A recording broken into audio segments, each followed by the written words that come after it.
अच्छा सवाल बेटा, बढ़िया सवाल, है ना? अगेन इस तरह के सवाल करने में वैसे सवाल तो आसान होता है, लेकिन पहला थॉट इतनी आसानी से नहीं आता और कई बार बच्चा डायग्राम-वायग्राम बनाने में थोड़ा-सा हेस्टी हो जाता है। मैं आराम से इत्मीनान से डायग्राम बना के किस तरह से बेटा बिल्कुल साफ-साफ करना है, वो करके दिखाता हूँ, है ना?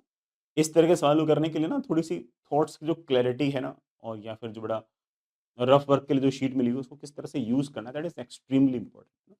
इस तरह के सवाल में हल्का-सा टैकी किया, है ना? कुछ भी 1-2 लाइन मिस की, है ना? तो सवाल यूँ आने आंसर आने वाला होता है और वो टाइम लगा देता है। एल शेप्ड ऑब्जेक्ट है, made of thin rod of uniform mass density, is suspended with string as shown. बेटा किसी रस्सी से बांध रखा है। एबी और बीसी बराबर है। एल शेप्ड है बेटा, एबी और बीसी दोनों बराबर हैं और दोनों बीच में एंगल आपका 90 डिग्री है। The angle made by AB with the downward vertical. ये जो एबी है ना, इसने वर्टिकल के साथ कितना एंगल बनाया? इक्विलिब्रियम के अंदर। तो कॉन्सेप्ट क्या है? कॉन्सेप्ट ये कि जहां से आपने हिंज कर रखा ना, मतलब जो रस्सी आपने बांध रखी है, इस पूरे अरेंजमेंट का सेंटर मास उसके नीचे आए।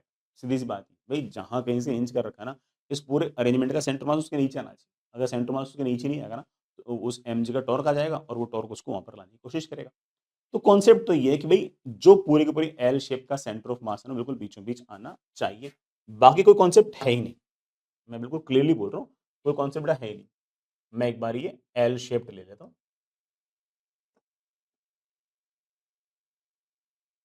ठीक है, दोनों बड़ा बराबर है।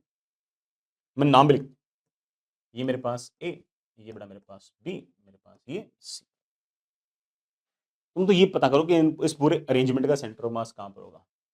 ये एम मास है, एल लेंथ है, सेंटर ऑफ मास होगा बिल्कुल बीचों बीच, isn't it? ये एम मास है, एल लेंथ है, सेंटर ऑफ मास कहां पर होगा? बीचों बीच। इसका सेंटर ऑफ मास यहाँ, इसका सेंटर ऑफ मास यहाँ। ठीक है, मैं लिख देता हूँ, this is your L by two, this is your L by. अब पूरे सिस्टम का सेंटर ऑफ मास कहां पर होगा? तो आप बड़े आराम से कह सकते हो कि दोनों बराबर और मास है। और अगर दोनों अगर बराबर बराबर अगर मास है, तो इन दोनों का सेंटर ऑफ मास बेटा बिल्कुल बीचों बीच यहाँ कहीं होना चाहिए। और अगर यहाँ कहीं होना चाहिए तो this must be your L by four, this must be your L by four. ये आपका सेंटर मास होना चाहिए, वो सीधी सी बात। बाकी बातें बेटा चलती रहती है। सेंटर मास यहाँ होना चाहिए। ठीक है, और सेंटर ऑफ मास अगर यहाँ होना चाहिए, इस सेंटर ऑफ मास का इस ए बी के साथ एंगल कितना है? मुझे इस एंगल में बड़ा इंटरेस्ट है। Let's say this angle comes out with theta. मैं बड़ा आराम से लेता हूँ, tan theta equals to perpendicular, बड़ा परपेंडिकुलर तो है of course L by four upon base. बड़ा बेस ये कितना है? बेस देख लो, एल बाई टू ये रहा, एल बाई फोर ये रहा, that is 3 L by, I think बड़ा that comes out to be 1/। मेरे ख्याल से तो यही आंसर है। समझदार बच्चों को आगे डायग्राम की जरूरत ही नहीं है, उसको पता है कि यही आंसर है। जिस बच्चे बड़ा आंसर भी नहीं समझ में आया, बताता हूँ कि क्या क्या जुगाड़ है बड़ा आपके पास। आपके पास बड़ा ये रॉड ऐसे, व्हाइट ले लेता हूँ, व्हाइट बड़ा रॉड ऐसे, रॉड ऐसे, बड़ा रॉड ऐसे, यहाँ से बड़ा आपने हिंज या स्ट्रिंग कर रखी है और जो सेंटर ऑफ मास था बेटा वो आपका यहाँ कहीं। ठीक है, ये सेंटर ऑफ मास वाला जो पॉइंट है ना बेटा, यहाँ कहीं आना चाहिए।